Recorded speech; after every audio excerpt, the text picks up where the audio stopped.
Several weeks back, various ag groups from around the state announced new livestock hauling guidelines. These new rules look to stress the importance of safety while making sure the relationship between law enforcement and Nebraska producers remains strong. We Support Agriculture is one of the groups involved.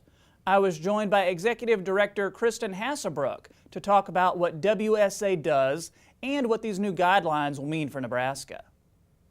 We Support Agriculture was formed by the leading sort of livestock organizations in the state to promote policies and a regulatory climate and a business climate that's favorable toward modern animal agriculture. So we work on issues important to livestock, and livestock hauling is a very important issue for the livestock industry.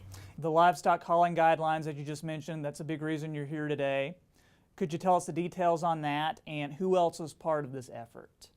It's been quite a coalition. The livestock industry, as well as Nebraska State Patrol, the Nebraska Department of Agriculture, and the University of Nebraska Extension all participated in a several-month sort of process to look at how do we respond to incidents where livestock haulers are put out of service when they're on the road, basically.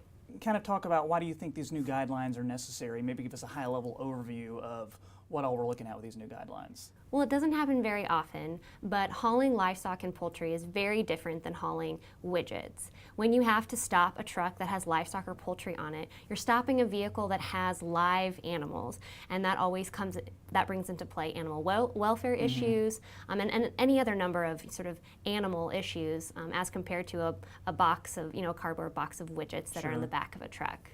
And yeah, you mentioned animal welfare. How is that being addressed with these new guidelines? Yeah, so with the new guidelines, nothing's changing in what they could have done. We're just sort of harmonizing and putting in place protocols and procedures so there's consistency across the board and some really sound, channels of communication. When a livestock hauler is put out of service, there's now a sort of formalized checklist that Nebraska State Patrol will be working through, and that checklist is also now available for haulers, so they know exactly what's going to be asked of them. They can honestly prepare in advance to know kind of what will be the top questions and make that process move more quickly. So that saves time when someone's put out of service.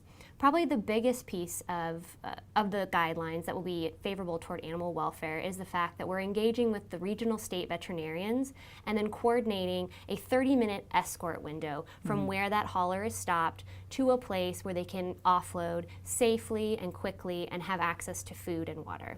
And these new rules, they've taken effect right now as we speak. Yes, we actually announced them with a press conference with the governor a couple of weeks ago, and they are up and operational. All right, so where can people get more information? You can find more information at the We Support Ag website, just wesupportag.org, or the Nebraska State Patrol website, and any of our commodity board organizations, as well as the Department of Ag and the University Extension.